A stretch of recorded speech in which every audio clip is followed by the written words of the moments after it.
goal isn't to live forever. The goal is to create something that will. Welcome to Perspective, a podcast for wedding creators, where we sit down, often with a special guest, and talk about our many years of experience in the wedding industry so you can learn from us and grow your wedding business. And who are we? Well, I am Simon, and this is my classic laddie. Together we are Cinemate Films, two Scottish-based wedding filmmakers, and we love nothing more than drinking coffee, sometimes beer, and talking to others in the wedding industry. And we've teamed up with Photography Farm to bring you 6 special episodes of this podcast in anticipation of Thrive 2024, an all-star wedding photography workshop taught by 6 phenomenal mentors. This episode is, of course, sponsored by With Jack, but I'll get onto that a little bit later in the show. Greg, who are we talking to today? We are talking to Esme Whiteside. Hello, how are you? Hey, Esme. Hi. Hi, good, thanks. Thank you for not leaving as we had some major technical difficulties. So yes, we appreciate you dealing with tech issues this morning. I'm just going to introduce Effie. I have 2 cats and they're very nosy, so I'm surprised it's actually taken her this long to get involved. So they'll probably be kind of like walking around. So if you see a cat, you know, that's life for me. It's fair enough. I don't think it would be the first time that we had a cat's tail walking in front of the camera. I'm sure that's happened on a podcast before. Oh, Yeah. yes. I can't remember probably. who it was. I but can't remember it's who it was. definitely happened. Yeah. Well, I'm just pouring our coffee just now. Have you got yourself a coffee or beer or anything? Yeah. What's your beverage of choice? This is a coffee, not a beer. Well, not a beer at this time in the morning, but never a beer for me anyway. It's, we have a day's beer here. Usually we save that because it's 2 hours is quite a long time, and it's kind of like if we get on to like a good chat, it can be that long. So there's always just a nice little cleanser there. But yeah. Beforehand, we were talking about how you said you had the motorway noise in the background. And so you're Manchester based now, but I believe you used to be, was it Lytham St Anne's? Like how? Lytham St Anne's. I wasn't sure how to say that. How was the transition from, I'm assuming, small town to city? Yeah, I mean, they're only like an hour apart.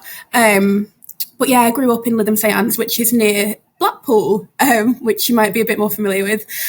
So that's where I was born and raised, but my parents were from Manchester.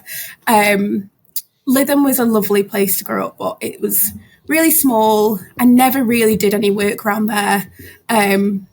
So there wasn't kind of a lot going on. So I thought, let's just move to Manchester.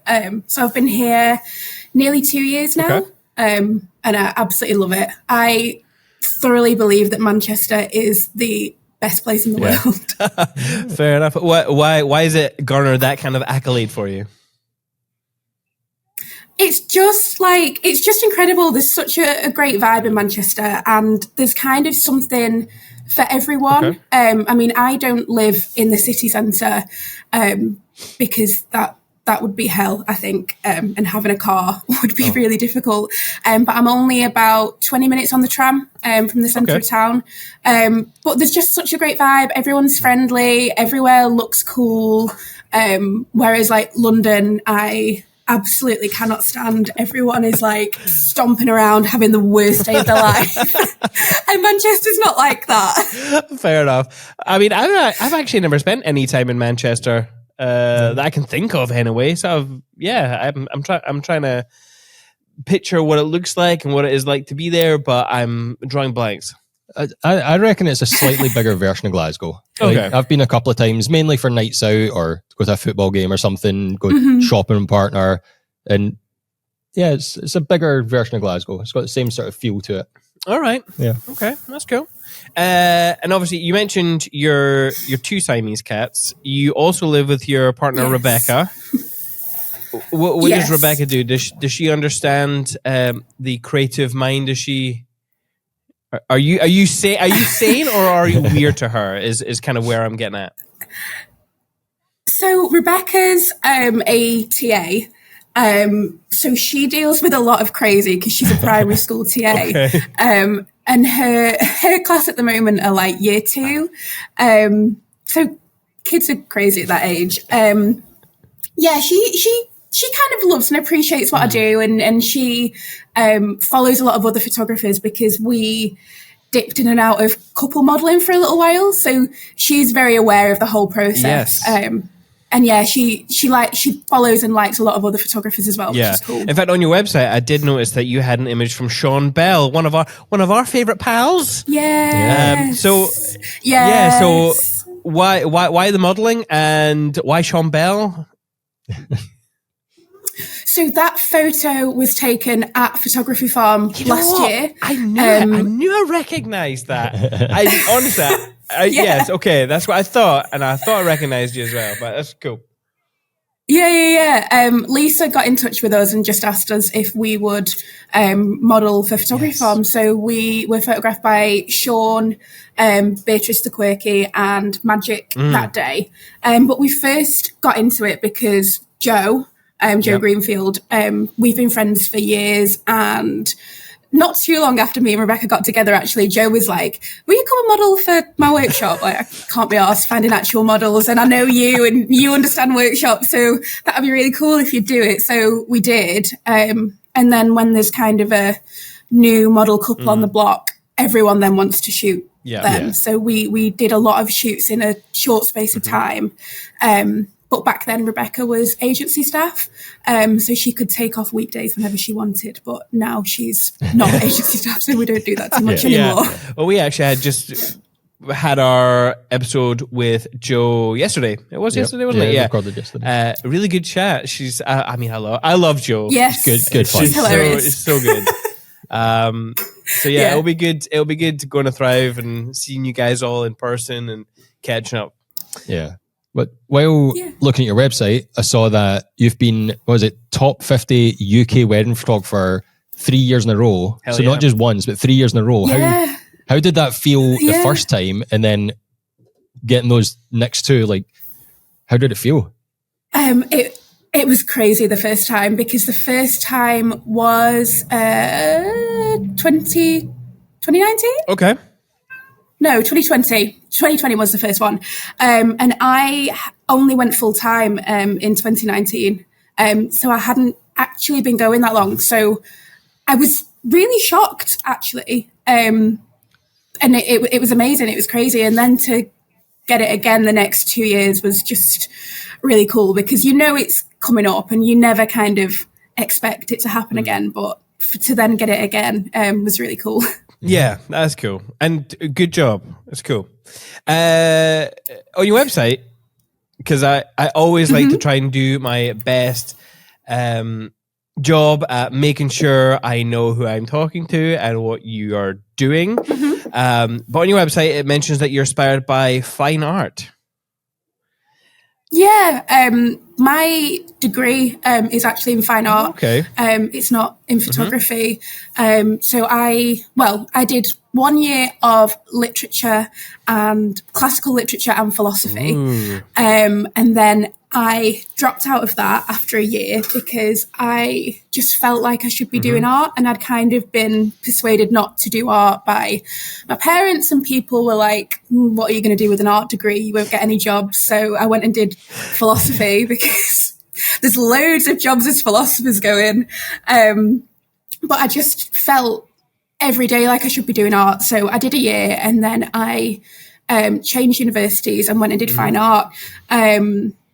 And I just absolutely loved it. I've always been artistic throughout my life. But yeah, I'm really inspired by, the Dutch masters and their use of light and shadow and the colour palettes that they use. That's kind of where my tones come from. Right, so you mentioned tones. My follow-up question was going to be like, when you have an inspiration like that, do you try and pull some of the elements that they use, like their use of light or composition, or any of their kind of art theory into your photographs, or is it just kind of running in the background? And it's kind of subconscious. it's kind of how, even if I tried to do it differently, I think I'd always gravitate towards that. Even if I was like, right, let's not go too warm, let's not go too dark. I think I'd always end up at the same point because it's subconsciously always happening now. This is what I do. And I don't think I can work another way. Yeah. Can you draw comparisons between like fine art and wedding photography? Like, are there similar viewpoints to each art form? Well, this is actually what my dissertation was on, and I absolutely loved writing my dissertation. In my final year of uni, I started to specialise into photography and videography. Obviously not wedding photography. I was looking a lot at the works of like Sally Mann and Robert Mapplethorpe and Nan Goldin, and I was kind of looking at the intersection of where art and commercial work meets, and whether commercial work can be art, and kind of what happens in that intersection. And I think although wedding photography is firmly in the commercial in the commercial world, there can be your own elements of fine art brought into it. It depends entirely how you work, and for me, what the concept and the context is. And if you're going into a wedding and you're like, okay, this is work, I want to make X amount of money, I'm going to work this many hours and that's it, cool, out of there. That to me is firmly commercial. There's no artistic kind of value in that kind of mindset. But having a mindset where you're like, I am a artist, but what I do is in the commercial world because I want to be able to make art and make a living and provide art for people. I think there's definitely a junction where those two worlds can meet and you can produce fine art within the realms of a wedding. Yeah. I can get that. Do you have I'm trying to, like, whenever I look at art compared to like commercial work, there's always that question of why and what, like what is the question that these artists are trying to portray to you? And it can, I didn't always used to look at art like that. It kind of came around when I was a teenager studying like A-levels, when I was looking at like pop art and, you know, like all these kind of like, you know, Andy Warhol, like what is he trying to say here? Like, and I always look at that view and apply it to all sorts of art forms, including photography. But when you create an image, or even just have a camera, like what is your why for doing the job, and is there a what that you're trying to portray when you capture an image? Well, I think kind of what you've mentioned, the why and what is this person trying to say, that all comes back to context and the concept. And for me, I love photographing people. I'm not one of those photographers that can get really good like venue shots, interior shots, stuff like that. It's people. And I've learned, for me, because it's not always obvious why you like something in the first place. For me, what I've learned is that I like emotion and connection, and I like being able to show the real side of a person in a photo. Because obviously as photographers, we all have our own perspective and our own bias. And I think sometimes it can be too easy just to put your bias and your perspective into shooting a wedding, and you don't get too much of the real essence of the couple and the real essence of their story coming out. And for me, what I really like to do is really connect with people and try and get the real essence of them in photos. That's my why, I think. And how do you go about doing that? Because I think a lot of photographers out there, they go to posing guides. They think, let's put them here, and that is kind of about it. And what they capture is what they capture. But I think when you're talking about like those kind of genuine emotions and things, that the realness of an image can be where I think a lot of photographers have a hard time. So Yeah. how, once you've got your couple and you're there, what's your approach to, I was going to say maximizing your craft, but that sounds too mechanical. Like, are you able to get them to have a genuine thought, a genuine moment, or a genuine moment? I just repeat myself there. The genuine emotions. Are there any tips for photographers out there? I'm struggling today. What's Yeah. I'm really struggling today. It's early. So for me, it all starts way before that. It is really, really, really hard to get a couple on their wedding day that you've met for the first time that day and get them to have a genuine moment, genuinely be themselves there in front of you when they've got the adrenaline running of it's their wedding day. They've never done this before. So for me, that's too hard. It starts way before that. I try and be really hands-on with my couples. I try and encourage them to talk to me, to kind of ask me for help, ask me for advice. I post a lot of myself and my personal life on my Instagram stories because that's half the battle. I think people don't want to open up to you because they don't know you. But a lot of my couples have maybe followed me for a long time, and before they've even inquired, they feel like they know who I am. So that's half the battle. They know who they're getting. They feel like they know me. So I try and kind of foster a connection with them. And then I, with every single couple, offer a pre-shoot included in their package. Obviously, there's pros and cons to this. And I started doing that when I was brand new and I simply needed the content. So that's why I started doing it. And I've found that it is the absolute best way to get to know a couple, get them to be comfortable with you, comfortable in front of the camera. So by the time it gets to the wedding day, they know exactly what's going to happen on their couple session. They don't mind me, hovering around, trying to be in the background, take photos. They know who I am. That's cool. They trust what I'm doing. So there's that level of connection and trust there before even getting to the portrait session. And I would kind of argue it really doesn't even matter what you do on that portrait session. If they don't know you and they don't want to connect to you, you're not going to get anything real out of them. Yeah. Does the fact that they know you, like that's one thing, but do you feel like you need to know them as well? Is it? I feel like there has to be a willingness there. I don't think I need to know them as deeply as maybe they know me from following my Instagram.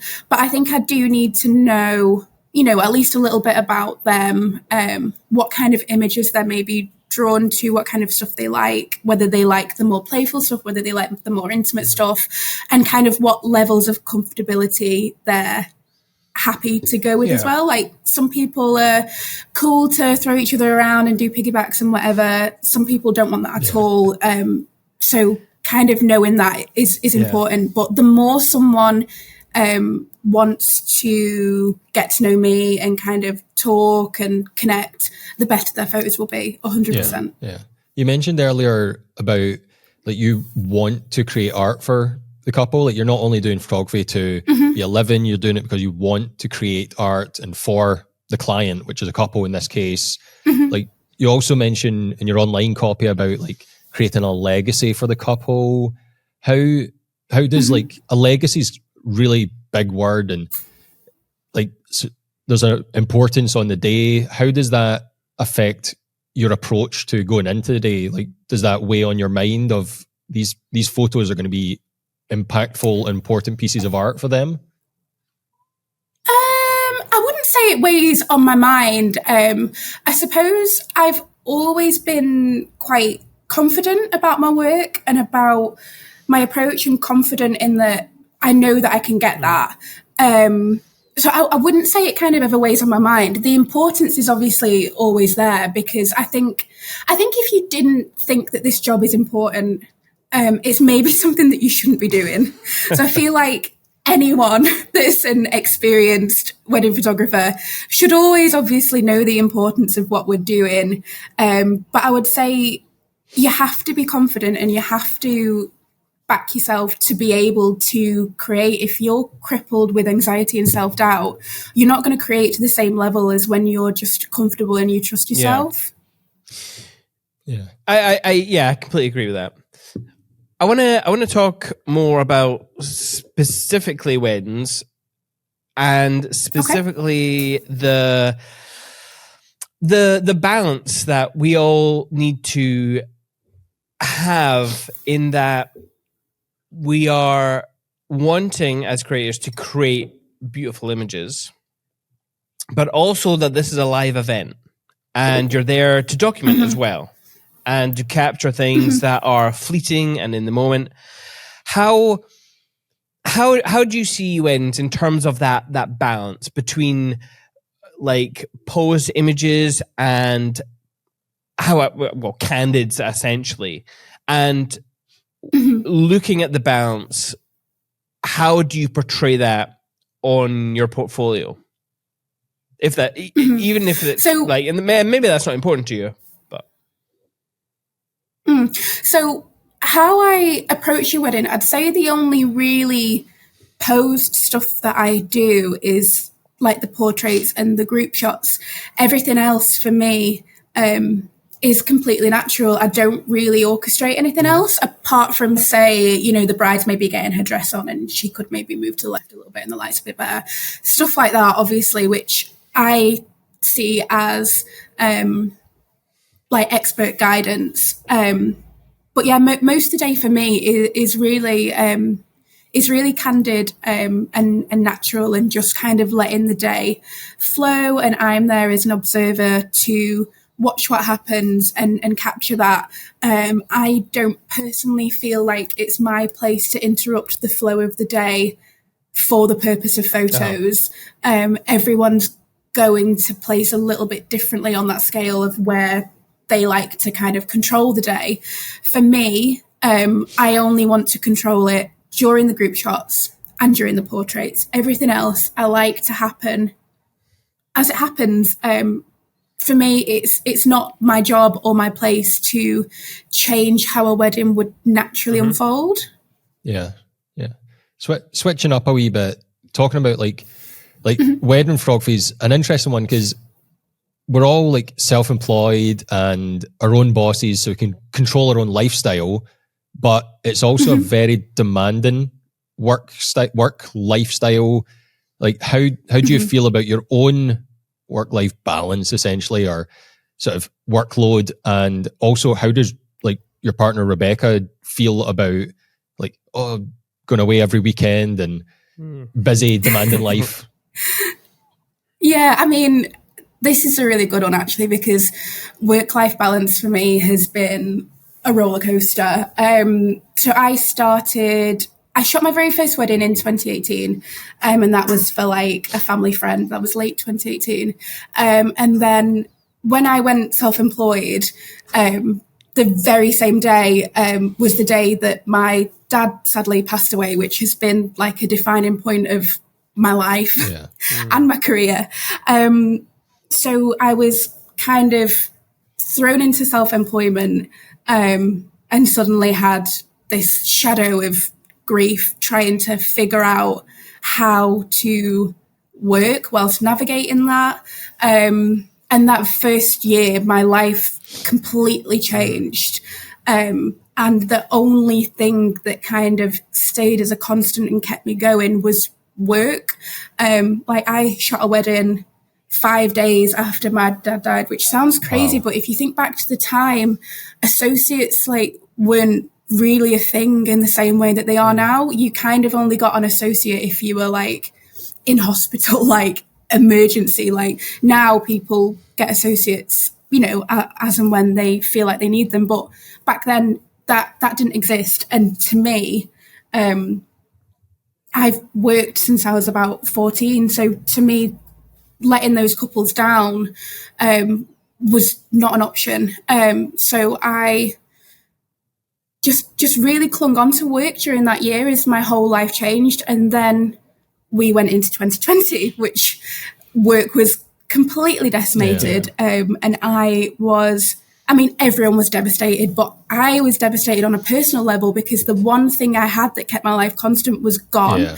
And I lost my shit at not being able to work. And I did a lot of stuff to try and cling on to being able to work. So when you could kind of do shoots, but weddings weren't allowed, I did a shit ton of shoots.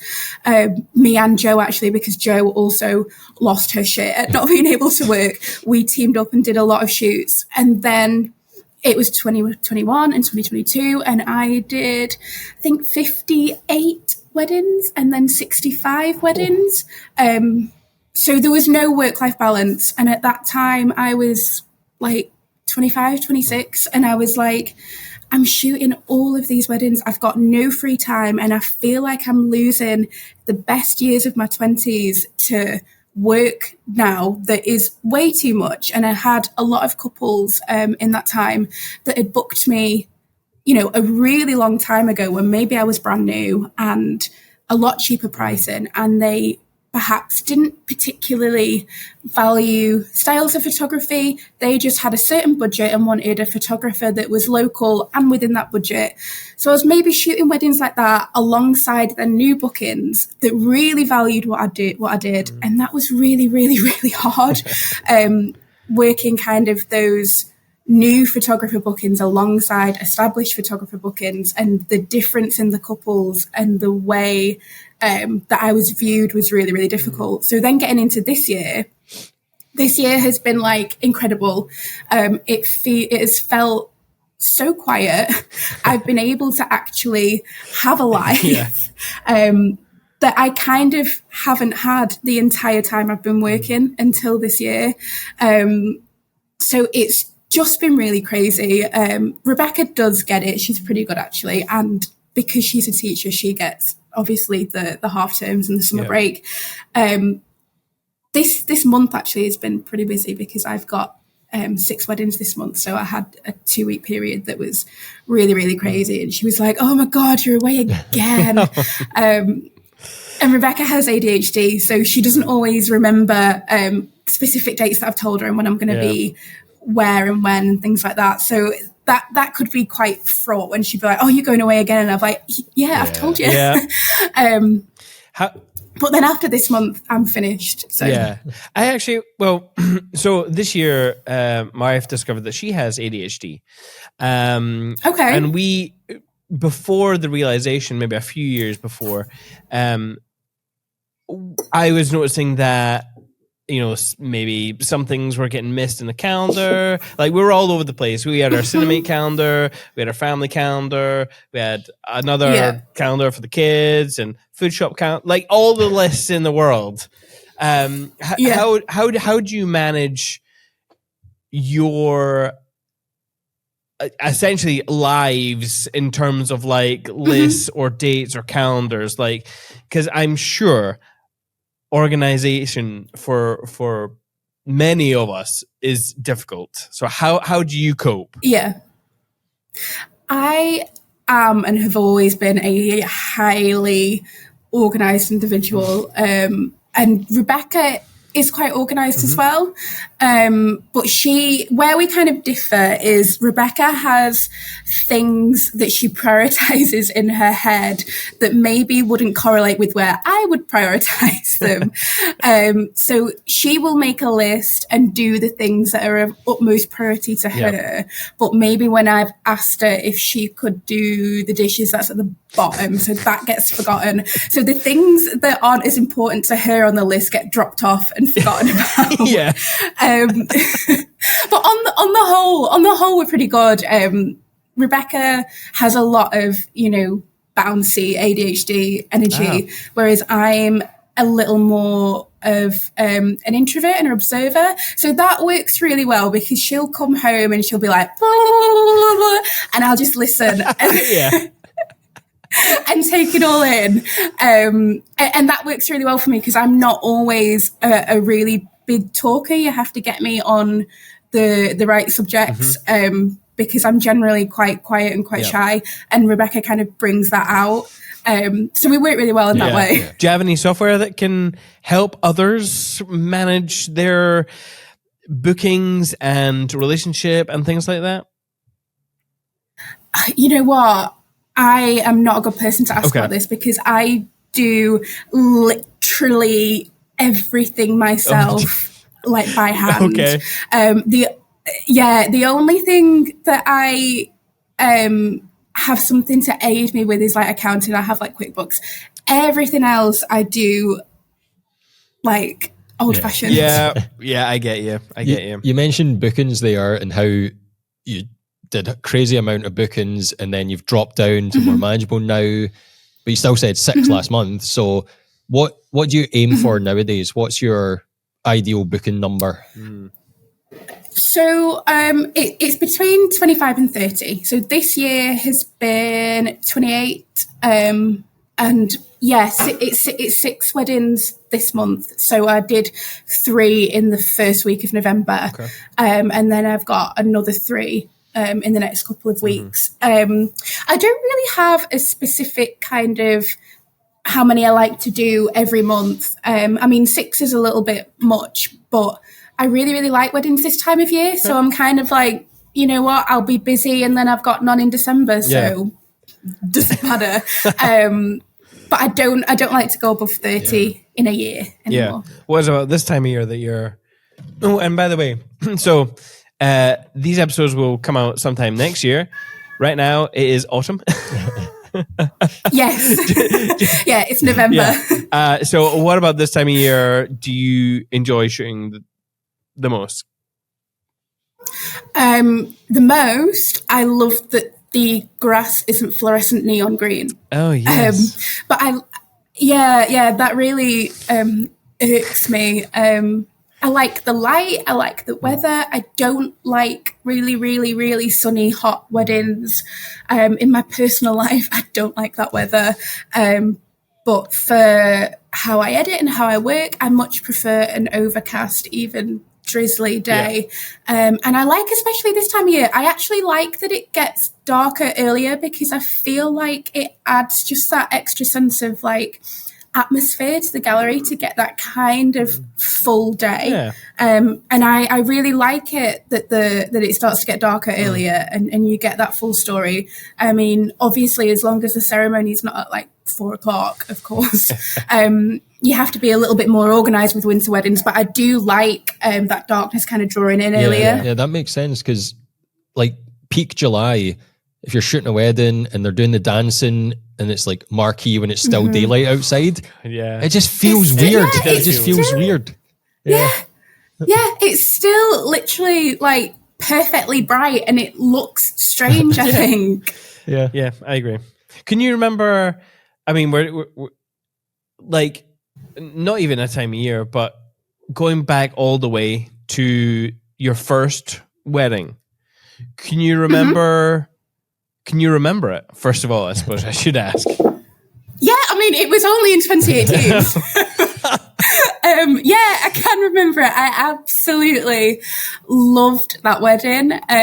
So it was 2 brides and one of them basically knew my family. And she said to me, we're getting married. I can see that you do a bit of photography. I think my dad had bigged me up because he was like my biggest fan ever. And I think he'd said, oh, you know, Esme's really, really good and she's new, so she won't charge you very much. So I'd second shot a little bit before that and I'd done a lot of shoots. Okay. So I think I charged her like £300 all day, and it was in Blackpool and then onto a golf club, and it was like the best ever. Like I loved it. It was really great, and it was just like a registry office, but I just really loved it, and it really kind of invigorated me, and I was like, this is amazing. Like this is exactly what I want to do. I remember it really well. Was there anything about that wedding that made you nervous at all, or are you pretty good at handling stress? I'm not a nervous person. Okay. I think because my parents were always so confident in anything that me and my sister did, we've kind of always had this belief that we could do anything because that's what we were kind of always told. And if I was a photographer to my dad, I was David Bailey.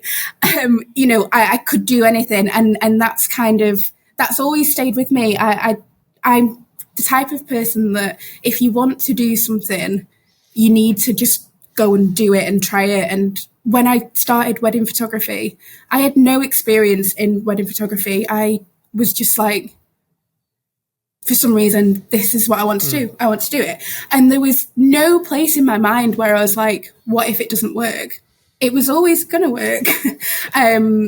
And I think that's a really amazing thing to have. And I know that a lot of people don't have that kind of perspective of themselves. And it's not that I love myself or I think my work is the best in the world. It's just that I'm confident in my ability and what I can do if I want to do it. That's good. Yeah. Good. By the way, good parenting, mom and dad. Definitely. Yeah, they were. Yeah. You know, so I mentioned that we had our conversation with Jo yesterday. She had a really interesting book recommendation. It was ultra. Oh, it's not about the food, is it? It's ultra processed people was the book, and I don't tend to ask guests about their diet or anything, but I am assuming that Jo has gotten to you or has beaten you down with this book because she seems quite passionate. And I know you're a vegan. Yes. So one or the two correlated. Did Jo turn you into a vegan? And how does that impact your work at weddings? Because there's a few photographers out there that have dietary requirements or that are very passionate about getting fed at weddings, and it seems to be a bit of a thing with photographers and some film people. So how do you balance all of that? Yeah, so my veganism actually predates Jo. Okay. I tried to turn her vegan for a little while, and I think she lasted about 2 weeks. Okay. I don't know if she's gone back to vegan or veggie now, but I was veggie first, and I was veggie for about 5 years. Okay. And then I've been vegan for 3 years. And it's not really about health or anything like that, although I do think it's better for you if you do it the right way. It was just because I kind of made that connection of like, I absolutely love animals. Like, I love animals. And then I kind of just one day made that connection. I was like, don't want to do this anymore. Yeah. So yeah, I went veggie and then went vegan, and I love it. I don't really have any problems with it. In terms of weddings and getting fed at weddings, I'd say the majority of my clients know that I'm vegan before we even have a conversation, because there's that joke that's like, how will you know if someone's vegan? They'll tell you. I do kind of post about it semi-regularly on my stories, and I love to cook. So I used to post a lot of things that I'd cooked and vegan recipes, and there's like amazing vegan food places to eat in Manchester, and I'll post those. So by the time it comes down to meal conversations, couples generally say, "Oh, you're vegan, aren't you?" So they know, in a nice way. Yeah. Oh, you're vegan? Ew. Yeah. Not one of those. So they usually know and tell the caterers. And this year, I think I've only had one problem in terms of getting fed the entire year. Okay. Which I think is pretty good going, because I hear food horror stories pretty regularly. Yeah. But yeah, I think I've only had like one kind of really bad hangry incident, and the rest has been cool. Yeah, fair enough. Because that was an interesting book recommendation from Jo, and it came out of nowhere. And I don't know, it's got me thinking, because I went through a vegan phase maybe a couple of years ago. Got to 3 months, but I couldn't do it because it made me very unhappy.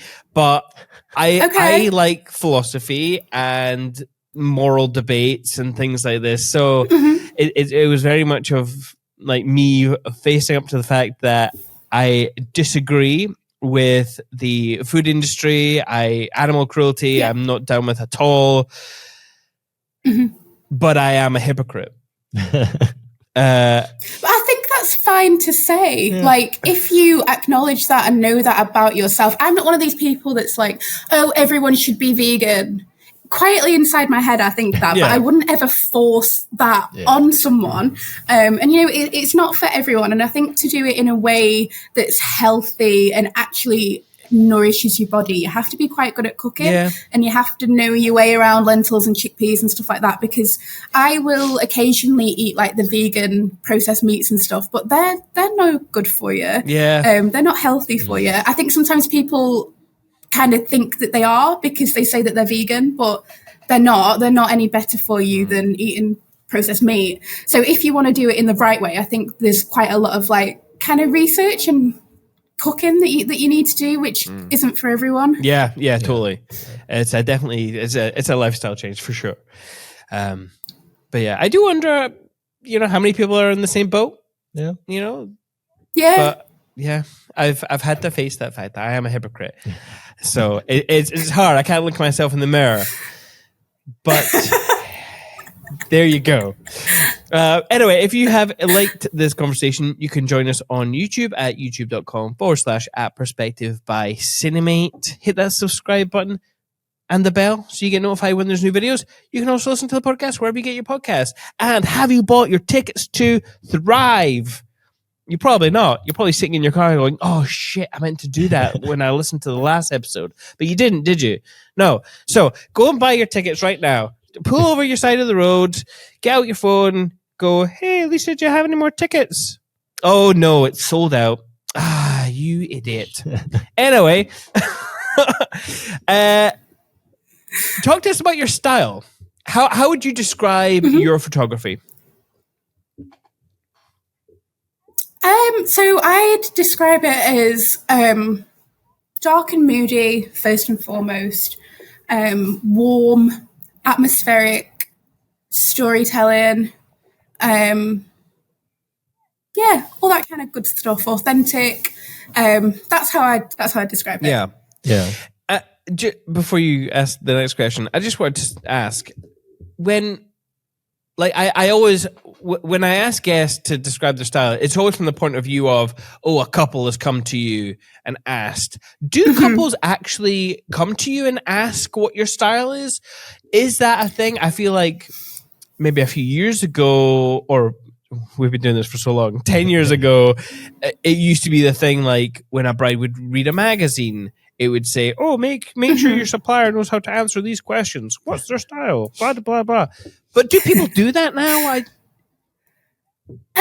No, okay. I do kind of get quite a lot of people saying, I love your style and I love that it's XYZ. And they use a lot of words like, I love the moments of connection and I love the naturalness of it. I get a lot of that. I get a lot of kind of people on their inquiry saying, I love your style and I love that it's so niche and so different. But I kind of don't really get people describing my style, but I think I do quite a good job of putting out there what it is that I do. So when people then come to me, they know exactly what it is that I do and they kind of maybe don't need to ask. Okay, cool. Maybe I'll need to change my approach then for future episodes. I'm just an old man. That's fine. You mentioned earlier about like wanting to capture those natural emotional moments, and like you talk online about capturing the most like love in the most raw and atmospheric sense. So how do you sort of technically and like both emotionally go about getting those moments? So I think a lot of getting those moments actually comes down to who you are as a person and your approach to photographing weddings. So because I've put in a lot of time with my couples, it's very easy for them to be themselves and be natural with me. And I think that kind of transfers across to their family, or they've told their family about me. Maybe they've sent them pre-shoot photos. So there's that level of trust from their family as well. And everyone just feels comfortable around me. And because I'm more of a observer and more of an energy matching person, I find that people generally feel quite comfortable and quite calm around me. I feel like if you walk into a room and you go in straight away and you change the energy and flow of the room, then it kind of becomes about you and people are very aware of you. And I find that most of the day on a wedding, people really aren't aware of me at all. And that's exactly what I want, because I think that's how you get those moments. It's by people really, truly not being aware of you at all. And if they are aware of you, they're completely comfortable to be vulnerable like that with you around. And I feel like if you're not that kind of person, it's very hard for you to get those moments. And that's quite difficult, I know, because it's hard to say to someone, well, you're not that kind of person, so you need to change, who you are to get that. But maybe you're not that kind of person, and that's maybe not what you look to photograph anyway. Like, everyone has their own bias that they put on wedding days in the type of images that they like. And for me, I think because of the type of person that I am and what I like to see and what I like to create, that's what I get. Yeah. Having talked to most of the speakers at Thrive so far, the idea of there's a photographer for everyone has always cropped up. And I think, you're saying exactly that. Yeah. So, again, if you're the type of person who doesn't have that kind of energy, or those photos don't vibe with you, that's okay.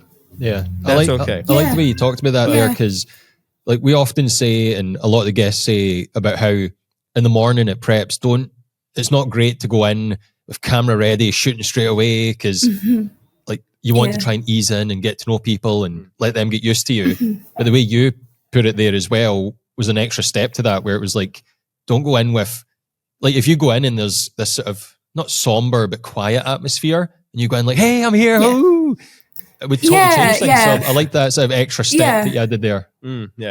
If they're sat listening to Bon Iver, don't go in and be like, let's put my playlist on and start with like Beyonce, because they're all going to be like, yeah. Yeah, absolutely. Well, let's get on to more of your perspective about weddings. When you're at a wedding, what do you aim to shoot? Like, what is the thing that you love to capture? What are you raising your lens at a wedding? It is those emotional moments and kind of, I really like unexpected moments of connection. So images like dad first look, absolutely love those, but they're expected. They happen at every wedding. It's kind of the more unexpected little moments that I really, really like. And when I get those, that's when I'm like, yes, I've done my job. That's what I want. So it's kind of more stuff like that. They're really, really natural. I always want really nice couple portraits, of course. And I want the couple portraits to represent that couple. So personally, I really like really intimate and dreamy couple portraits, but I can do something that's a bit more fun if that's what the couple's like. Ultimately, I want the images to really reflect the couple and the vibe and personality of their wedding, even if that's not exactly always naturally what I would go for. Yeah.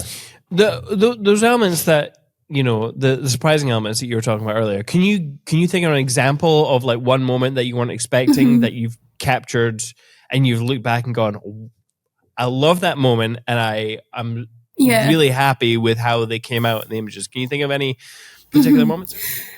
Yeah, I mean, it's kind of like a collection of loads of really small stuff because they'd be kind of like individual little moments from different weddings rather than like a collection from each wedding. One that really sticks out to me was a couple of years ago. There was one where after the confetti shot and the couple started saying hello to people, the bride's grandma like gave her a hug, and it was really nice. Really kind of close-up image of the grandma in the back of the bride's head. It was really lovely. Yeah. And then the dad just turned around to me and said, like, good job trying to make my mother look not undead or something. And I turned the camera to him and caught him just as he was laughing. And it's that kind of stuff. It doesn't have to be emotional in that people are literally like crying or sad. It can be emotion like that as well. But it's those little unexpected moments. And there was another one at a wedding last year where I think it was like after the speeches, the bride had a son. And she was just going outside to get sparklers ready or something. She saw her son, he was maybe about 10. And I think he said something like, that was amazing, I can't believe you're actually married. And there's a photo of them and they're holding hands and they're both like this at each other. And it's just really cute. It's stuff like that. Yeah. Amazing. Yeah. So Simon said there, like, what do you raise your lens to take a photo of? What, for the people that are interested, what equipment are you using? What's your lens of choice and camera body of choice? So I'm on 2 Canon R6s, and then I pretty much always have my Sigma 35. Yeah. And then I've kind of been switching it up. Sometimes it's my Canon 24-70, and sometimes it's my Sigma 85. Okay.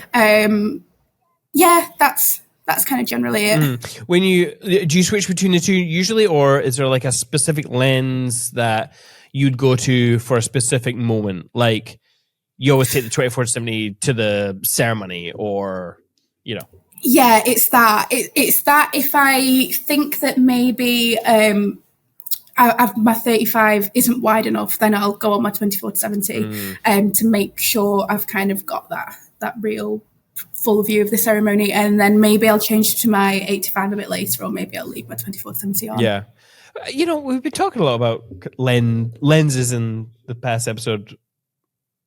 Have you looked at the, what's it, 20, what is it? The 28-70? Oh yeah, the Canon F2. The Canon F2. Yeah. Oh, yeah. I'm kind of aware of it in the periphery of my mind, but I'm not so much a techie person. Yeah, okay. I'm kind of very much a person, obviously you should have what is the industry standard and what you need to do your job, but I'm kind of like, the best gear is the gear that you have. And as long as you know your gear inside out and you know how to make it do what you want it to do and how to work for you, I don't think it kind of specifically really matters too much. Yeah, agreed. But yeah, I've only kind of started putting my zoom back into rotation. I hadn't used it for a long time until kind of recently, when I was like, I'm getting a lot of kind of like floral installations at the front and stuff like this, and it's kind of making the space really tight. So I'm going to bring my 24 back out. Yeah. Interesting. Okay. Fair enough. So it is funny because, again, we are seeing a lot more zooms coming on the scene. Yeah. I remember maybe 6 years ago, everyone was like, primes. Or maybe that was just my mindset. I was like, we've had zooms for ages. 24-70 was my go-to. I mean, I love the lens, but I was like, I want to limit myself for extra creative push or whatever it was. But it's interesting to see that people are now going, the zoom lenses. Dylan Kitchener was the first. He was like, cinema, you don't need the shallow depth of field. Most cinema doesn't have a depth of field, or whatever he said. And then Sean, was it Sean Bell? I can't remember. But yeah, there's just a lot of really, a lot of creative people who have described themselves as a cinematic or anything like that have gone to zooms, and it's quite interesting. I want to touch on kind of that fine art inspiration again in your shooting style. When you go to compose an image, when you think about light and the conditions of light that you're given at any particular wedding venue or on a particular day or a time of day, like how are you adapting your shooting style with all those kind of qualities of light in mind? I mean, it's kind of the one thing that you really, really can't control, isn't it? Light on a wedding day, because you get the light that you get, and the venue is lit the way that it is. And I think it's really dependent on the venue and the weather and the lighting conditions. And I think it's about seeing what's happening and working what is best for that particular situation. So say you've got really harsh light and it was maybe your priority or vision that you wanted a shot of the venue outside, or the couple wanted that. If the couple wanted that, I'd still do that. But I know that it's not going to be my favourite or even their favourite image of the day. So what I'll do is kind of always do things that they want, but then work in what I then think is best for the light, whether that's finding some windows inside. It really depends on the situation, but I think it's just about knowing what lighting situations you like and how to bring that in when you obviously can't actually control it. Yeah. What's your favorite type of light? It depends on what you've got in the venue, and it depends on the day. I really, really, really like lovely big sash windows and some light coming in there in quite a dark room. That's like the best. Really bright sunlight obviously is like the worst. Because it becomes so, especially like midday summer when it's right above your head and you're like, oh my god, I can't. There's nowhere to put it. You're trying. There's nowhere to hide. There's nowhere to hide. Exactly. There's nowhere to hide. It's a tricky light. But do you think? Did you learn anything from doing the couple sessions where you were modeling, like with other workshop shoots and stuff? What in particular do you think you gained from that? A lot about delivery of images. So we've done an awful lot of shoots now, and some of them were amazing. Some of them were a little bit strange. Some of them were with people that were maybe starting out, and there was a couple in particular that when we got the photos back, we were like, oh my God, I hope I don't actually look like this. And it made me really, really think about choosing what's flattering. I mean, I did do that anyway, but it really ingrained it in my mind of being like, oh my God, looking at that gallery and how that has made me feel about myself. And this was like, I know it's not me. I know it's the way that I've been photographed and the choice of the images and how the light's been used and how harsh and punchy the edit is. Because obviously there are instances of that where people expect to see themselves in a better light and then they're shocked when they actually look like themselves. This was not that. This was some unflattering images, and it really, really made me think, like, I never ever want to make someone feel like that, and it really, really made me really carefully consider how I selected images, which has been ingrained in me for a long time actually, because I started my specifically photography journey at Venture Studios, which I don't know if you've heard of them, but the original Venture Studios was in Lytham St Anne's. Right. And when Venture kind of went bust, I think after the 90s, that one franchised out. And I stayed working there.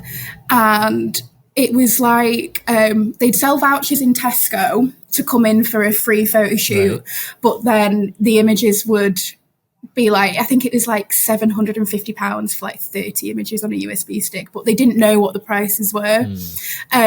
But there we were really, really ingrained in, like, do not choose anything that is even slightly unflattering, because they said if that person sees one image that is unflattering of themselves, they will then look through the gallery and pick through themselves in every other single photo. And at the time I was like, yeah.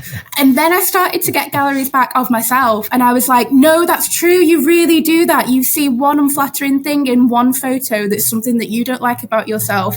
And then you go through the gallery and you pick through. So yeah, the modeling really ingrained in me how important it is. Even if you think an image is beautiful, it's got the best light, the dress and the veil is floating in a certain way, but that bride has like a slightly double chin or something like that, don't deliver it, because they will then go through that gallery and they'll be like, oh, well, have I got a double chin in that one and that one? Like, it ruins it. Yeah. So what does make a flattering image? And is it subjective? Like, I suppose it is subjective, because what I found, because I did actually have conversations with some of the photographers that delivered galleries that I thought were particularly unflattering. I know it isn't, my place, but those photographers had come on education with me. Mm-hmm. So I had an open conversation with them already. So I was like, I'm just going to talk to them because I know that they're new. And the kind of feedback that I got was like, oh, well, this is really cool for the vibe that I'm wanting to portray, or it really fits my brand. And I was kind of a bit like, yeah, that's cool, but like, that's actually a horrid image of me. And if you do that for a bride, it doesn't matter if it's cool or quirky or alternative. That bride is not going to like the photos. Ultimately, it can be the best technical photo in the world. If the couple don't like it of themselves, they will never, ever like it. Mm-hmm. I think it kind of, it maybe is subjective, but I think there is an objective element to it. Uh-huh. That's like, if you saw the photos that I was talking about, you would look at them and you'd be like, yeah, that is a bad photo of you. It's not flattering. And I think there is an objective element. If that photo doesn't represent how that person actually looks, and it kind of looks in a negative way, then yeah, I think that's the objectivity of it. Yeah. If the photo doesn't represent how that person looks, then yeah. Yeah. How does that? Hang on, Greg. I've got an even deeper question. Okay. How when a photo represents something, how could it not represent the person that is actually captured? You know what I mean? Yeah, I do. So if I'm looking at you here like this, right? This is how I look. If I then go like this, but that's also how I don't look like that. But that is you. That is how you look. But that's me at a very specific moment in time. That's an unflattering cast of me, because I don't normally look like that. But if I do that, then I do. But you wouldn't take a photo of me like that and deliver it to me, because it doesn't look good. Okay. It doesn't represent how I generally look, because I'm very rarely going like that. But on the flip side, though, when you did, like, if I was to take a screenshot of that, and I know YouTubers do it all the time, they take funny screenshots. Yeah. It might not be an emotion that you want to portray in a wedding gallery, but it is you, and it does have an emotion attached to it. You know, but I would probably see that and laugh, Yeah, I think you need to put yourself in that person's shoes, and that's where really knowing them comes in as well, and think, if I were this person, would I like this image of me? Would I see any redeeming comedy and humor, or would I simply not like it? And I think it's about knowing that person and knowing the line. Confetti shots, for example, is a really good example, because you always get, people like swallowing confetti and going like, and it's like, right, this person, to me, this is funny. Will they think it's funny, or will they go, oh my God, I look ugly? Yeah. Because there's definitely two types of people on that. And I had a bride at the weekend, and there was a really funny shot of her swallowing confetti. And she was like hilarious. She saw the comedy and everything. And I delivered that photo, and I saw that she favorited it. So she she obviously thinks it's really funny. Some brides wouldn't think that was funny. Yeah, absolutely. How do you think that mindset impacts your post-production workflow? Like, do you think it slows down the culling process, or is it just so ingrained in you that it comes naturally now? Yeah, I think it's kind of ingrained in me now. I'd say it slows it down a little bit, but I think slowing down isn't always a bad thing, especially when you're taking your time to be a little bit more considered. Yeah. Are you using any AI workflows at the moment? No. Okay. No. Okay. I don't know where I sit with AI and whether I wholly ethically agree with it, especially when it comes to actually editing, color grading your photos, because I personally think if you're an artist and you describe yourself as an artist, you need to be present for that whole process. And I know that's not a widely held opinion. That's personally my opinion. If you don't describe yourself as an artist, that's fine. But I think if you do, you really need to be present for that. And I don't know or believe that AI can truly replicate the artist's eye and the artist's mind. I don't care how many people tell me it's amazing and it can. I don't believe it. Yeah. I'm actually trying to think of like old Italian artists. Did they not have apprentices, and did they not actually help in the creation of some of their works? Yeah, they did. But when you think about Michelangelo painting the Sistine Chapel, he went blind from paint dripping into his eyes. He wasn't sat at home on his sofa editing some wedding photos that would maybe have taken them an extra day if they just did it themselves. Yeah, okay. Because I know that's controversial. I know that it is, but that's just what I think on it. And I do use AI for some things. I think there is a time and a place for it. So I had a venue where I did a styled shoot recently and we couldn't light the candles. So I AI'd some lit candles in. I think there's a time and a place for speeding up things that you could actually do. But I think when it comes to post-processing a whole gallery, that's your baby, that's your work. How can you hand the whole thing to a machine to do it? Yeah, I mean, many people would absolutely agree with you. And many people wouldn't too, I know that. No, I mean, I'm in agreement. When I heard the word ethically, I was like, yes, a debate topic. I told you I love a good debate. You know, you get me talking about morals and ethics, I'll jump on it. Yeah. But yeah, no, it's really interesting because obviously I think last year everyone was jumping on the AI train. And now it's kind of nice to hear that people are not just jumping on it. Because I feel like whenever there's a trend or a new tool, it gets overused and people stop being... they put blinders on when they try new things. And then suddenly it's like it's implemented into their workflow and... there are consequences for every decision that we make as artistic individuals.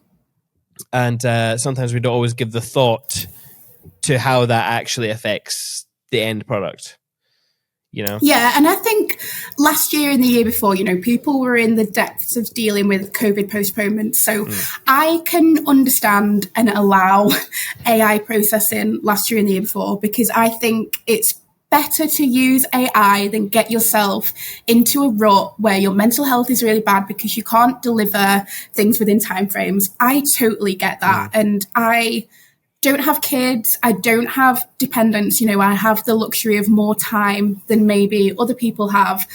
So last year, it was a little bit easier for me to get through my edit queue because I don't have kids to look after. You know, I have a little bit more time than other people.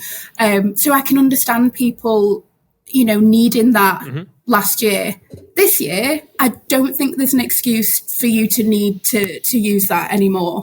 We're back into the normal realms of, you know, working timeframes. And I don't think it's a necessary tool anymore in the way that it definitely would have been for people last year. Yeah, that's cool. an interesting. I just love that you've brought a new, interesting perspective to that little conversation. I really appreciate that. So thank you.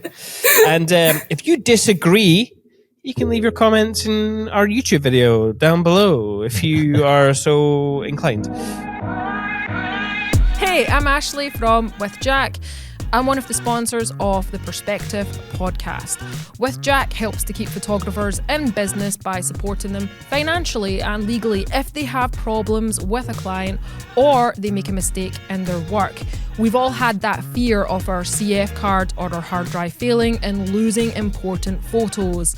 You can find out more at withjack.co.uk. Head over there and find out how we can help you be a confident creative.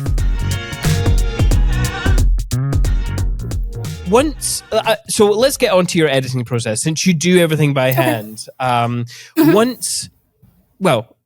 to us through your culling process. I suppose first of all, especially in the world of this kind of editorial, blurry, out of focus, black and white, high grain type of look that's popular for people. Like, how do you know a bad image to a good? When do you know when to cull it? When to leave it in the gallery? Run us through your process. So I guess it kind of starts on the wedding day. I don't overshoot. I don't shoot that much. I'd say I shoot around 3,500 frames on a wedding day. Okay. And I know that some people shoot a lot tighter, they shoot a lot less, but I think generally people shoot a lot more than that. And I never have a second shooter either, so it's always around that. I load everything into Lightroom. I cull in Lightroom because I'm northern, and if I don't have to pay for a separate program to do that, then I won't. because Lightroom works just fine. Yeah, okay. So I cull in Lightroom. So I just sit and I go through, obviously, like duplicates, anything that's unintentionally out of focus, anything that's unflattering, I kind of go through and get rid of, and then get into like the editing process. Yeah. Do you have any tips for people who also edit in or cull in Lightroom? Just let them all load and it's fine. Like I don't actually think it's any slower. I've used Photo Mechanic. I don't think it's any slower if everything's loaded properly. Yeah, okay. Yeah, and if you, Esme is going to be at Thrive, so if you disagree with anything she's saying, you come and talk to her about it nicely, please, nicely. In fact, I think all speakers at Thrive, I haven't said this in any other podcast, but I think everyone at Thrive is always open to a good conversation. Yeah. And if you disagree, if you've got like a hot take, maybe bring a drink in your other hand for them to have that sweet and sour experience. But yeah, so your editing process, you've culled them. You've got from 3,000 images that you've taken at a wedding. You're distilling that down to how many before you color grade? 800 to 1,200, and then I might bring that down a little bit more when I start editing. But normally the absolute minimum is 800. Okay. They tend to be around 1,000. Okay. And then so once you've got your 800, 1,000, what then? Like, how are you applying your color grade? And also, like, you've mentioned that you shoot kind of more dark and moody. Do you actually shoot dark and moody? And then how does that affect your processing in the way that you color grade? Because some people shoot light and then, darken it slightly. Some people, expose for the middle and then kind of bring everything down, because if they're shooting in RAW, they have the ability to. So just, run us through from like how you shoot to then edit. So I don't, a lot of people think I shoot really underexposed, and I did used to, but I don't anymore. I kind of shoot to the correct exposure.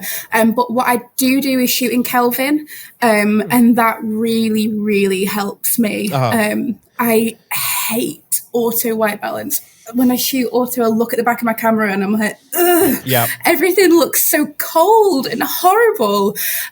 So I shoot Kelvin and I'll manually change that throughout the day. I won't keep it on the same Kelvin, obviously, depending on where I'm at and if there's artificial light and if I'm outside or, And yeah, that really, really helps me. And I think, especially for some circumstances, so say this time of year, when it's cold, you can see in the image that it's cold.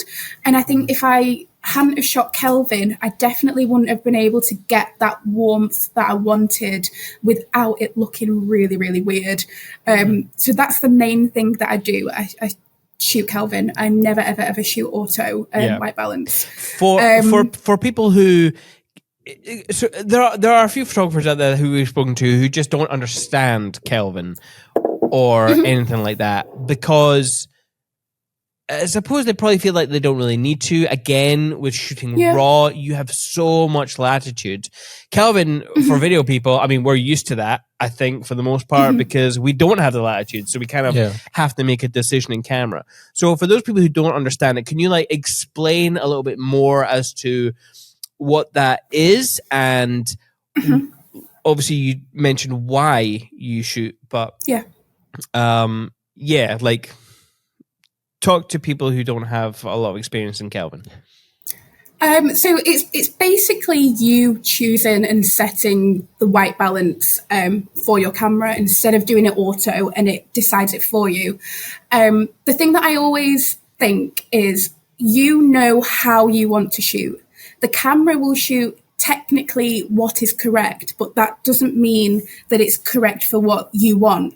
You are the brain, the camera is the tool. So if you can control it, you're going to get a better output of what suits you stylistically, because you have control of that and you're kind of not just going off of the defaults of the camera. So yeah, you're controlling the white balance, so you're controlling the temperature of the image. And for me, I shoot really, really warm, and I think in camera it looks really warm and creamy and dreamy, whereas when it is on auto, I think it looks quite harsh and stark. And I think just adding that warmth when you're actually shooting, if you then want to add more warmth in post, I think it looks a little bit more natural and less kind of superimposed. It might not technically actually make a difference, but it makes my editing easier. Yeah. And I think if you certainly if you're doing it by hand like you are, taking those little extra steps to help on the back end really makes a difference. Yeah, really makes a difference. Yeah. So I think I'd spend a lot of time fretting about tones and colors if I didn't shoot like that, and I really don't spend a lot of time fretting anyway. I kind of know what I want it to look like, and I know how to get it to do that because of how I've shot. Plus, an added benefit is if you're just shooting auto all the time, you are left with a series of images that have got different colors in them, different degrees of tones and lights and shades and darks. So when you go to apply your preset, you have to make so many more tweaks to get a consistent gallery. Whereas if you just shoot, like if there's one particular area of a wedding venue that you know is like 5,000 Kelvin, you can apply the same look. Like if you're happy with your preset, apply all the look, you get all your colors, all your tones, all your values the same. So it's a lot easier to get a consistent looking gallery. Yeah, so definitely. And I didn't even really think about that because I've done it for so long that I forgot that that's how galleries looked when they were on auto. Everything was so different. But if you're controlling it yourself, and yes, it's by eye. So, you know, you're looking at a situation and you're going, right, I want it to be this Kelvin because it's this warm in person. You are more intelligent than your camera. You know what you're looking for. The camera doesn't. And yeah, when you do shoot auto white balance, it is all over the place and everything's different. So, but when you're shooting Kelvin, even though your Kelvin is going to change throughout the day, depending on where you're shooting, it's going to be more consistent because you're judging that yourself by eye. Yeah, absolutely. Speaking about galleries and how you receive the images, because you said the images you received from photographers on shoots that you did was an interesting process. So how do you deliver? Like what gallery are you, platform are you using? Excuse me. You're right there, Greg? No, I've got a cold. What gallery platform are you using? And like, are you offering albums and prints, or are those upsell items? Talk to us a bit about that. I use Pixieset. It's what I've always used. I really, really enjoy it. I really like the look of it. My website is also through Pixieset, and my contracts are also through Pixieset. So everything is through there. Yeah, I really, really like it. Albums and prints, you can buy prints in the Pixieset store, but that is something that I think is a little bit of a con with them, because I don't think it's overly obvious how to buy prints and how to use that store. But to be completely honest, I don't really push it. Right. I do some albums, but not too many. But again, I don't really push it. For me, it's all about the before care and the pre-shoot. To me, a pre-shoot is more important than an album, because the pre-shoot allows me to actually get the type of images that I want to get. The album wouldn't even exist in the same way if I didn't have that pre-shoot. Right. If that makes sense. Yeah. I do love albums. I completely see the value in them, but I'd say, through COVID, I was kind of too busy to think about it. And maybe this year is the first year that I've really got to a price point that warrants the really beautiful albums that I love. I think before I was too reasonably priced to be charging for, beautiful folio albums, because they probably would have been almost the same cost as what I charge them for photography. Yeah.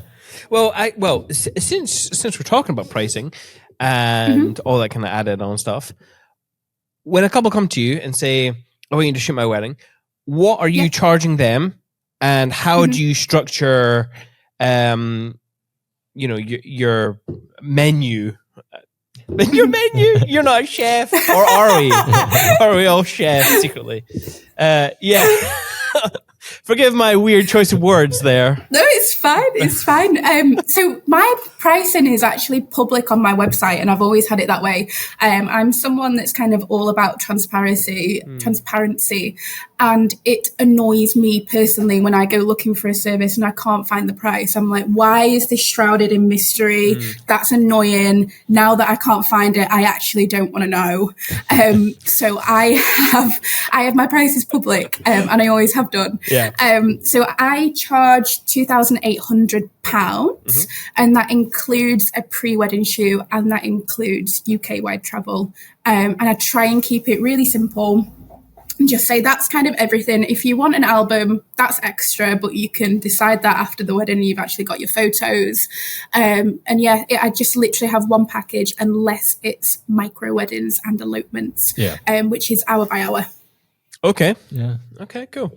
And in terms of like your added on extras, like what are the options that people can get from you? It's just kind of albums, really. Okay. At the moment, I use N-Photo and rarely QT Photo, but I do really love the folio stuff. The beauty of N-Photo is that for the price, I don't think the quality can be beaten for that price point. And what my couples really love is how customizable they are. Yeah.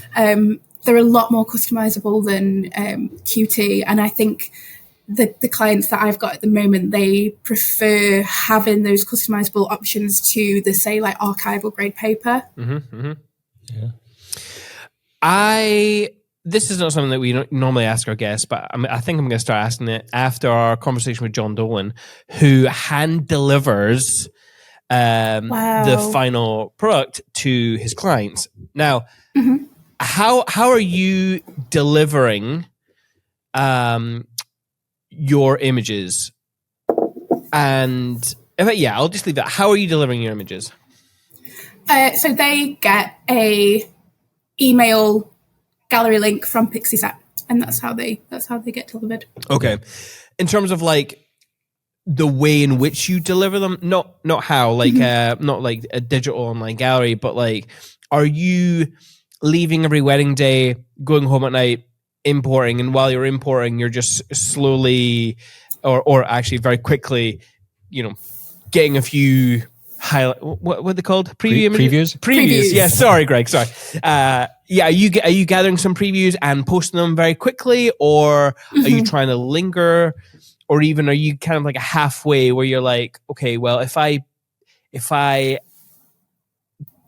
have a little bit of a larger preview of images, like a few weeks later, and then the full gallery later again, like as if there's like steps to the way that you deliver. Like, are you doing anything weird or unusual in terms of that? Yeah, I think I actually am compared to what you've described. So I actually edit previews during the meal. They don't get them then, but that's when I do them because I like to come home and everything's done. Rebecca wants to talk to me about the wedding, about the day I've had, what she's done. And if I'm sat there on my laptop, I can't then have that time with her where we kind of chat together and decompress. So I do everything at the wedding, aside from uploading them. If the venue has Wi-Fi, I'll upload them. So I do the previews. They're around 100, and I'll deliver them the next day. And then the full gallery, I'm around about 3 weeks. Okay, wow. Yeah. That's pretty fast. Yeah. Yeah. Cool. Yeah. Especially if you're hand editing them. Yeah. Damn, girl. Yeah, I'm very efficient. Yeah. I've always been very efficient. Awesome. Yeah. It's something I try to be, but it's not. I'm racing a losing race, to be honest, with video work. Do you offer like any bonus things, like gifts when they book, or gifts after, or maybe here's a discount for your anniversary, or anything like that? Nope. I keep everything very simple. Nope. There's your photos. They are beautiful, and I am confident in them as a standalone product that I don't need to send you any crap that will sit in a drawer forever. Yes. Yeah. Whereas we give our couples whiskey, get them drunk, and then get them to watch their films. Because everyone is better. Everything looks better when you're drunk. It's true. Tell us a bit more about the Untold? No. What's your word? Yeah, Untold Workshops. Untold Workshops. Hell yeah. Tell us a bit more about that. So when did I start them? They've been going for a while, a couple of years at least. So I started them, and the first iteration of them was that they are portfolio building workshops, and primarily they are still that. So they're a place for people to come and get some content, portfolio build. They're usually, it depends on how many couples that I have to shoot, but they're usually between 10 and 15 attendees, split into groups of 5. And they kind of came from me attending workshops like that myself. And at that time, there weren't too many that I thought were run very well. There are quite a lot that produced really, really beautiful content, beautiful styling. Everything was incredible. But I thought the actual organisation and running of them and ensuring that people weren't kind of fighting over shots and everyone had the space and time that they needed, I thought that was kind of lacking. So I thought, you know what? I have a lot of really talented supplier friends. I'm going to try and do this myself. And yeah, they've been going for a few years now. I really love doing them. Last year, I scaled them down and I changed them from big portfolio building workshops into smaller, intimate 5 attendees only, 1 couple, and then not really any styling. So before they were like in a venue, styling, florals, table, stationery, cake, the lot.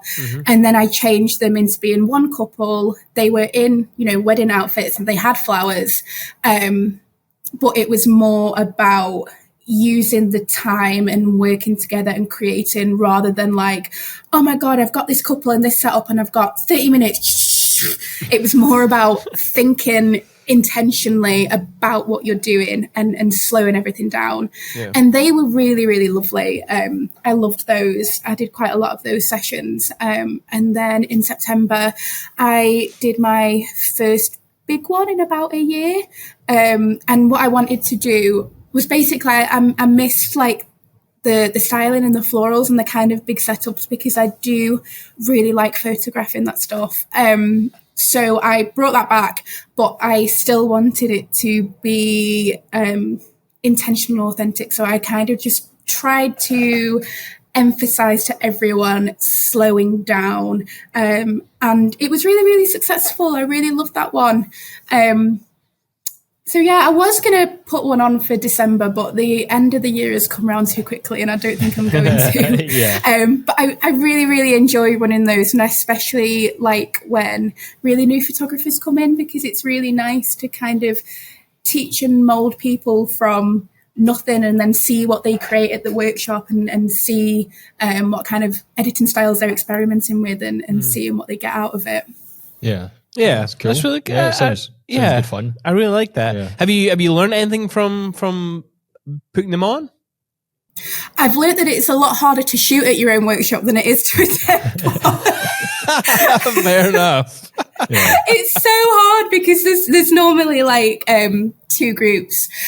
So I've kind of split between making sure everyone's okay. Yeah. And then I also shoot it to deliver a gallery for suppliers. And obviously for myself, because I've kind of dreamed it all up. I want to get some shots. But it's really, really hard to do that. And it's hard to shoot in the same way that you would if there was no one there. But yeah, they're really, really great. I think what's really good about them is the marketing side in terms of networking with suppliers. That's another thing about the previews, actually getting them out the next day. It's amazing for marketing. But networking with suppliers was kind of how I got off the ground quite quickly, in that I did a lot of shoots and kind of chatted to a lot of suppliers, and them sharing my images when I was brand new and they maybe had more followers and more connections and more couples following them than I did. That really got me off the ground really quite quickly. And I think that's why I got a lot of my success quite quickly, was because I was really putting in the hard graft to network with these people. Yeah. Is that the sort of vague direction in what the Thrive Talk's going to go down? Is it marketing stuff? Have you started writing your talk?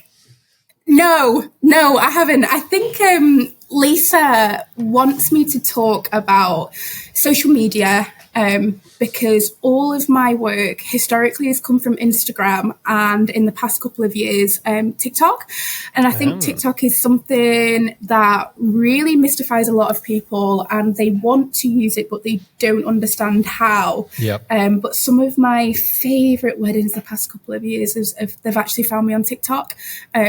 Which isn't why I started it. It was just kind of during lockdown. I was like, let's give this a go. And it worked really well. Yeah. I think that would be interesting for folk, because almost everybody we speak to in the podcast who are established photographers, been in it for ages, they're like, we ask at the end, like, oh, where can people find you online? And I was like, oh, Instagram, I'm not on TikTok yet. Maybe I should. And it's like, yep.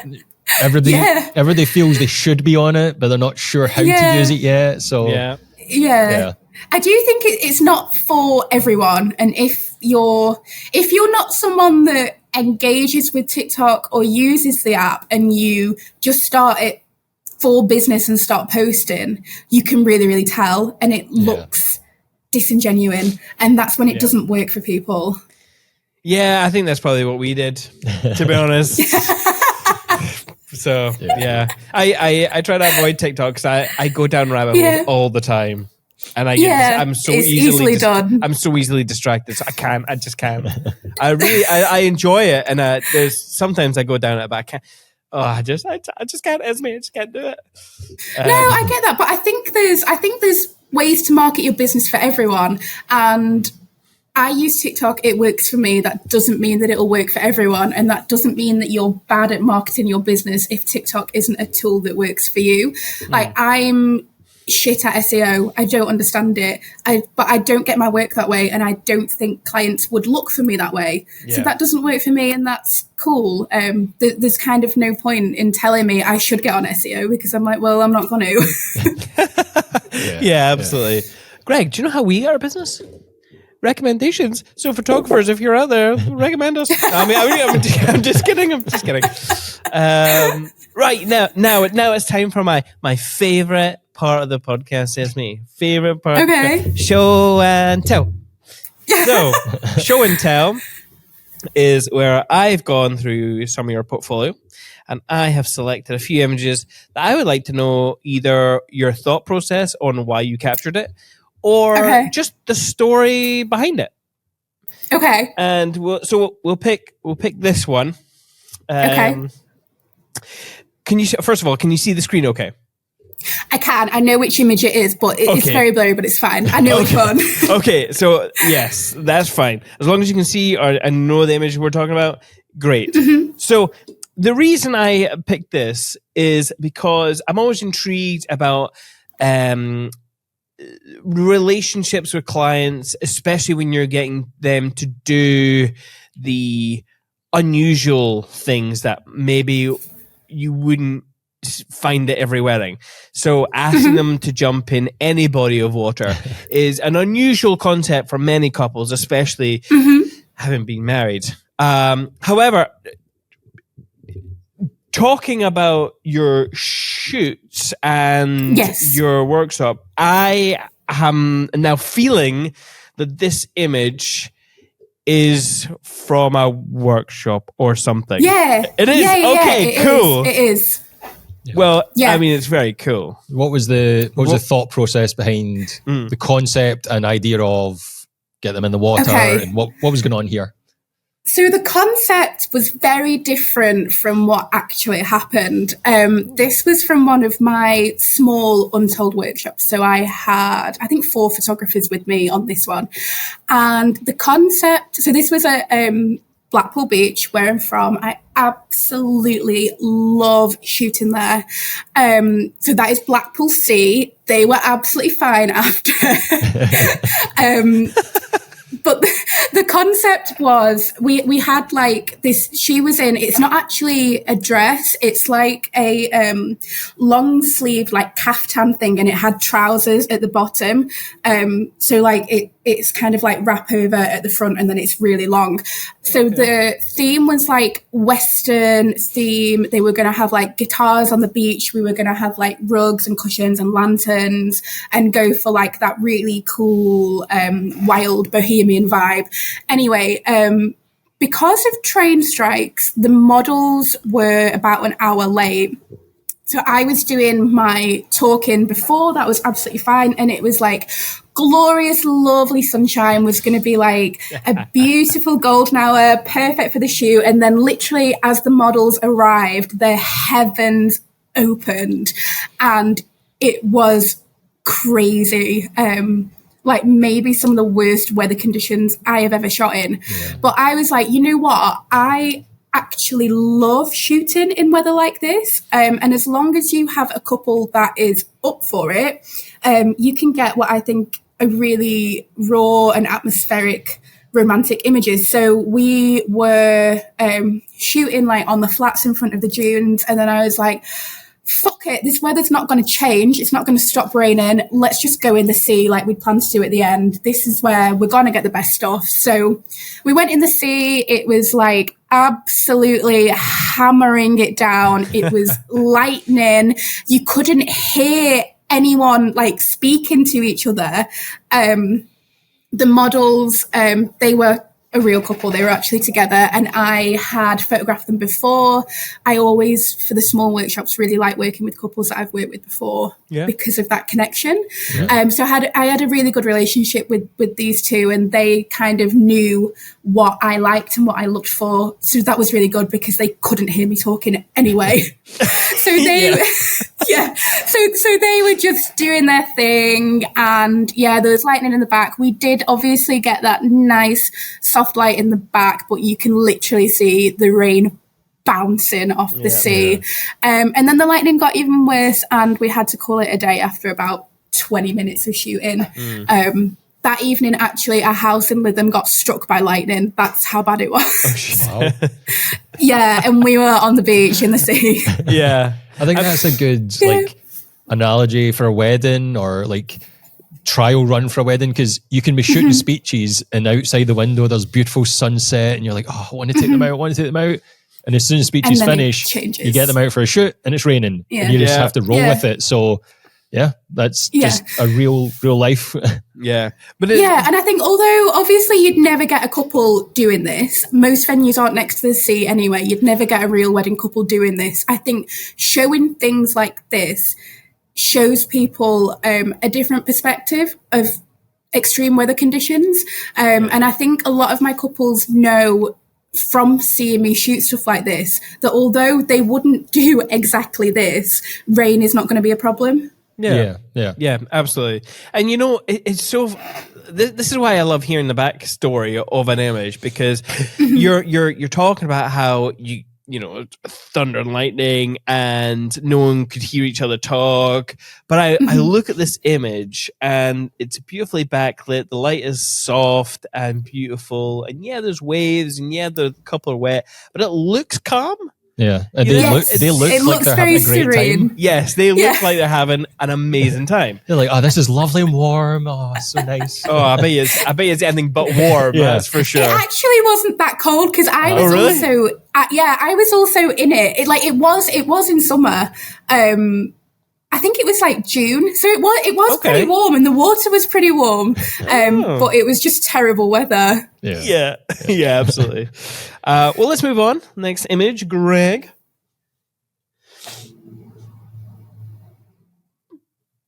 Aww. So I picked this one because I thought it was just really cute. I thought it was really cute. That sums them up. Oh, really? Okay. Well, yeah. I feel like you can get that, like, when you glance at it, what you've been talking about in the episode about capturing those natural moments and people in their real, sort of, the real way. That's what you kind of get when you look at it, and you're saying that sums them up. Yeah. Reinforces that. Yeah. So tell us about this image, about this couple, about their wedding, like, and what did you say that was so funny? I absolutely loved these two. I'm still friends with them now, and that happens with some of my couples that I kind of stay in touch with and stay friendly with. So I done their pre-shoot at St. Anne's Beach, the same as the last image, and they actually did get in the sea a little bit for their pre-shoot. It's really cute. We got on really, really, really well. And they had a really small wedding. So this is Hidden River. In Carlisle, and I do a lot of weddings there.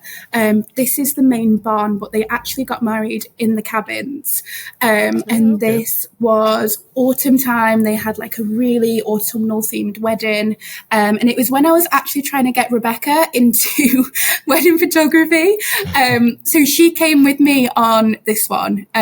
Rebecca actually comes with me to a fair few of my pre-shoots because she comes for the drive in the company, and then occasionally she'll come and meet couples. Sometimes she can't be asked, so she doesn't, but she came on their pre-shoot, I think. And we had a really, really good time together. So she came to their wedding and was second shooting for me a little bit. She actually got some really, really, really good images that I used in their gallery, but she's a Virgo, so she's a perfectionist, so she won't admit that they're good. So, they got married in the cabins. It was just literally perfect. It was gorgeous. And then we went into the main barn. This is upstairs in the main barn, and they've got this amazing crystal window. So the light was really nice in the front of there. And this is just what they were like as a couple. They liked the intimate romantic stuff, but essentially them as a couple was like laughing, joking, really sweet, kind of cute. So I love this image because it really summed them up together. And I liked the black and white. I always like emotional moments, either funny or crying. I really like moments like that in black and white. So yeah, that's them two, Ben and Tom. They've actually modelled for one of my small workshops as well. Flew them out to Ireland, and they got horrifically wet in some more extreme rain conditions. But yeah, I really love these two in that photo. Yeah, well, it's just a really nice image. They're very cute. But yeah, you obviously, along with the black and white, you added a hell of a lot of grain. I'm a big fan of grain, as our listeners know. So I always appreciate that. Yeah, it looks nostalgic, I think, grain. Yeah. Plus, when you mentioned the venue, I had a look there. That room is pretty spectacular. They've really thought it out well. It's amazing. But next image, Greg. Next image. So this next image, can you see it all right? Yes. Right. I was a big fan of this image because to me, it's an action shot. Things are happening quite quickly. There's a lot of fun, but it's not your stereotypical pose or anything like that. So tell us about this image in particular. Was it, I'm trying to think, is it real or is it a workshop? No, this is a workshop. Oh no, damn it. Greg and I had bets earlier, but did you? Okay, it's a workshop. All right. I would love 2 real brides on a motorbike, but I feel like that's a very small demographic of people that do that for weddings. Yeah. This was a workshop. This wasn't one of my own. This was workshops by Lark, which, if anyone's listening and wants kind of portfolio building stuff, their workshops are amazing, styled to perfection. They have really unique little setups like this. So I think, the bride driving the bike, she had motorbikes, I think. This one wasn't hers, but she had experience of that. So Rebecca, who organises Lark workshops, decided to work that in, which was really cool. Different to obviously just your normal kind of wedding setup stuff. So we did this quite a few times. They were just driving. This is at Ashridge House, so there was like an arch with a gate just behind them there, and they kind of just drove from there, then like down the path and round a few times. Yeah. And first of all, because we were shooting in like a bit of a group, people obviously want different things. So first of all, people wanted them to go for the kind of like moody editorial kind of thing. And I was like, this isn't really working for me. So I was like, as you're driving, just like scream and laugh and cheer. And that's when that came out. And I really, really favoured that over the more kind of moody stuff, because I feel like that suits the situation more. I feel like you wouldn't be on a motorbike like pouting and like, if you were eloping and you had a motorbike, you'd be like this. Yeah, exactly. And that was kind of why I maybe it didn't feel like your stereotypical pose or from a workshop. It was it's kind of off.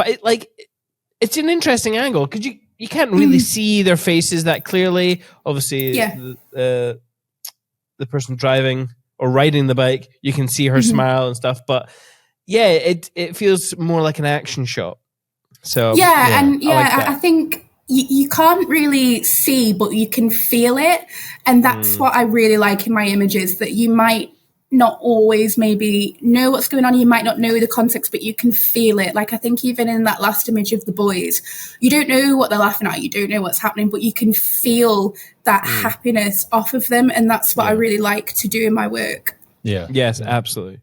And I think, having talked to many photographers over the years, the aspect that some of the golden moments are in between where you take the couple, when they're walking, when they're not thinking about posing or anything like that. And that just had that kind of vibe. So I really liked it. Yeah. Well, what can people expect from shoot sessions with you at Thrive then? You obviously do some portfolio building stuff yourself, and you've been to some. So what can they expect at Thrive on your shoot sessions? So I have some models in mind. Obviously, I've worked with a lot of couples, and I have a few couples that are kind of like my muses that really inspire me, and I love working with. And I really, really, really love working with gay couples. So ideally, I'd love to have some gay couples for my shoot sessions, because I just love bringing that element of representation and diversity into what is a very hetero-coded industry. And I love kind of representing my community. So I'd love to work with some gay couples.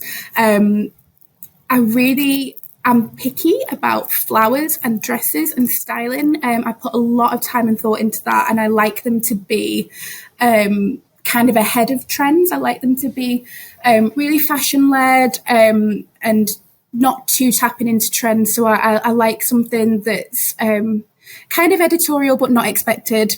And I like to show people how I try and get that feeling and that emotion out of a couple, even when it's a styled posed session, because if you can do it then on something that isn't real, if you can create and manipulate those real feelings on something that is completely fake, then you can do that with a real couple who are actually experiencing really heightened emotions on a wedding day. Yeah. So we're coming to the end of this podcast. So thank you very much for spending your morning with us. If you had to encapsulate your entire photography journey so far in a phrase or a word, what word would it be? What phrase would it be? I have been completely and utterly addicted to my work. And that's why things have happened for me so quickly, because I've been addicted to my style and to my niche. And I think that kind of describes a lot of my personal journey with my work and my work-life balance and how I do things. I think you've got to be addicted to what you do. I think that kind of encapsulates my work. Yeah. Nice. Yeah.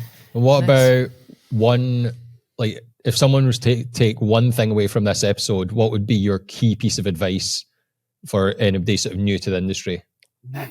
It would be to think about what kind of person you are in yourself and how to bring that into your work. Don't think about what you want to be and manipulate yourself to be that. Be who you are and create a brand that genuinely represents you, and you will find your people and your style, and you will feel confident and happy to work like that rather than constantly striving for something that doesn't represent you. So just be genuine and be authentic, and that's when your best work will happen.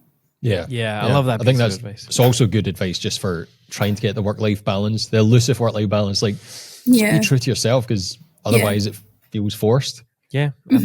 Finally, last question. I want to ask it. I want to ask the last question. Simon was going to ask. I want to ask it. We always like to ask this question, especially more so now following Joe's episode where she recommended a cracker of a book. Do you have any book recommendations for our listeners? Oh, yes, I do. If you have not read John Berger, Ways of Seeing, What Are You Doing in the Creative Field? That should be your Bible. Read that book. It's so accessible. It's, written from an artist critic point of view, but it's not in all of this stupid, ridiculous language that you can't understand because they're trying to gatekeep the art world. This is accessible. It's amazing. It changes your perspective. That John Berger, Ways of Seeing. Love it. I would second that. Nice practical one as well. Yes, I love that one.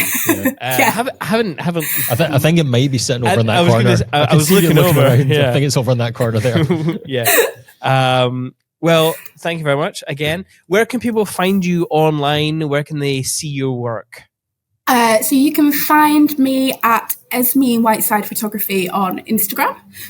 My website is just esmewhitesidephotography.co.uk, and everything is public, as I said before, very transparent. So if you want to check that I'm not lying about my pricing, you can go and look. And on TikTok, I am just Esme Whiteside Photography as well. Very nice good. and easy. Yeah, definitely check out our TikTok if you're thinking about going to Thrive, for sure. See how a pro does it. And people can find us at perspectivebycinemate.com, or our Instagram is at perspectivebycinemate, and you can go to our YouTube channel at /perspectivebycinemate. Hit and subscribe, all that kind of good stuff. But are you ready for Thrive? Get ready for the 2-day workshop, an all-star photography conference taught by 6 phenomenal mentors. The 18th and 19th of March at the Dunglass Estate in Scotland, and the 21st and 22nd of March at the Hoxton Holborn in London. Get your tickets. Get your tickets. Thank you to With Jack for sponsoring this episode. Thanks, Ashley. We love you. And we hope you have enjoyed this conversation. Again, hit the subscribe button at our YouTube. That's the alarm. Fire alarm test. We've got a fire alarm just now, so that's fun.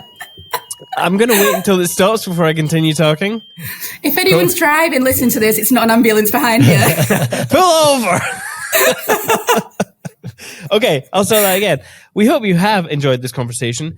And if you have, you can hit that subscribe button at our YouTube, I mean, I've already said it, but I'll say it again just in case you weren't paying attention. www.youtube.com/@perspectivebycinemate. You can get this podcast wherever you get your podcasts, whether that be Apple or Spotify. Yeah. We hope to see you next episode. However, in the meantime, enjoy your Thrive.